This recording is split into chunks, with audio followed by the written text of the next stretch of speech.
Jardiner autrement, ça veut dire adopter des gestes simples et des pratiques qui respectent la nature.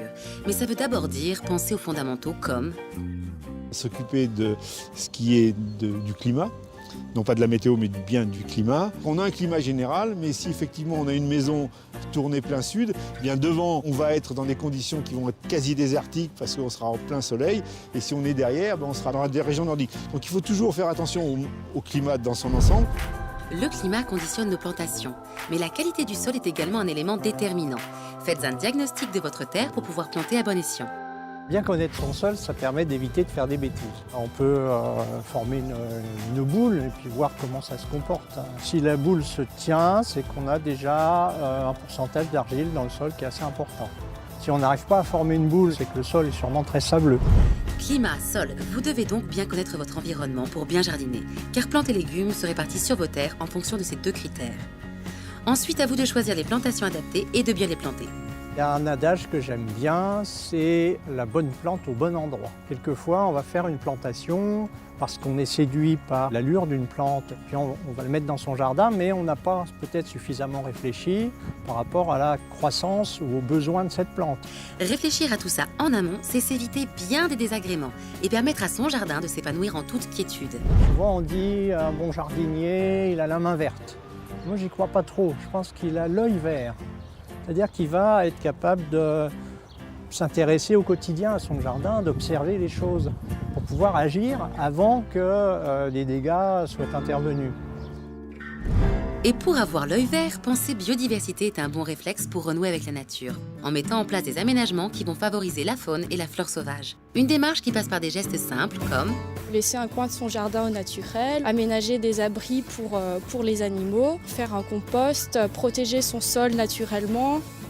avec ça, pas besoin de pesticides ou d'engrais. Il suffit simplement de choisir sa méthode et d'adopter une attitude écologique, comme avec le compost. Le compost, c'est recycler des déchets verts du jardin ou de la cuisine qui vont être transformés par des micro-organismes comme les champignons, les bactéries et aussi les décomposeurs comme les vers de terre. Cette transformation va amener à la formation d'humus qu'on retrouve aussi naturellement dans les milieux forestiers au sol.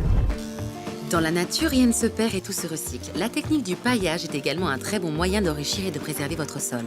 Le paillage, lui, c'est mettre en place une couche de matière végétale ou minérale sur les massifs floraux ou le potager.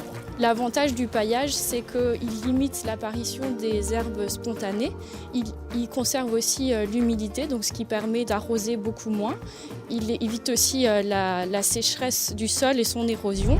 Renouer avec la nature, c'est également penser aux animaux et aux insectes, parfaits alliés des jardiniers pour éloigner les parasites. On va par exemple mettre en place des abris pour qu'ils puissent se réfugier pendant l'hiver ou lors des intempéries. On peut fabriquer des fagots à partir de tiges creuses comme le bambou ou de tiges tendres comme le sureau ou le framboisier. On fait des petits fagots et on les accroche dans les arbres.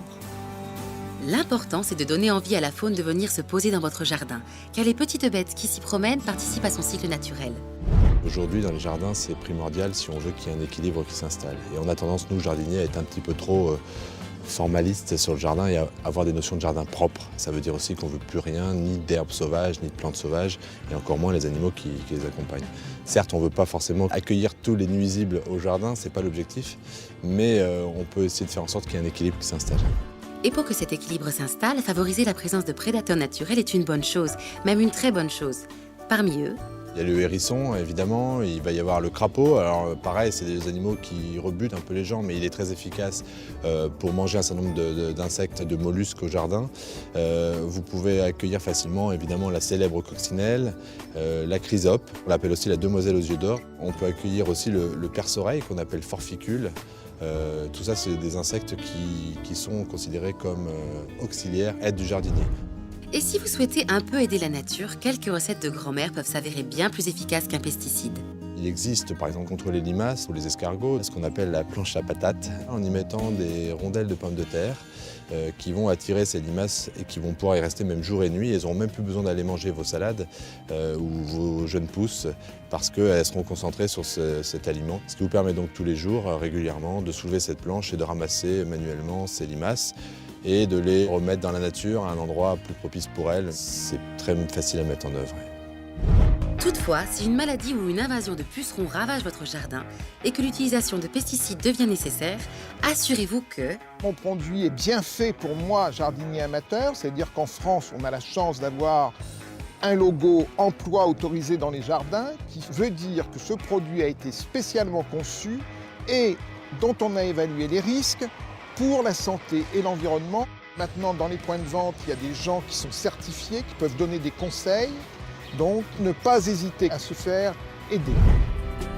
mention EAJ repérée, cela ne vous dispense pas d'utiliser votre produit avec précaution. Les pesticides sont composés de substances toxiques. Pas question de les manipuler à la légère. Respecter les quantités est primordial. Pour ça, une fois encore, reportez-vous à l'étiquette.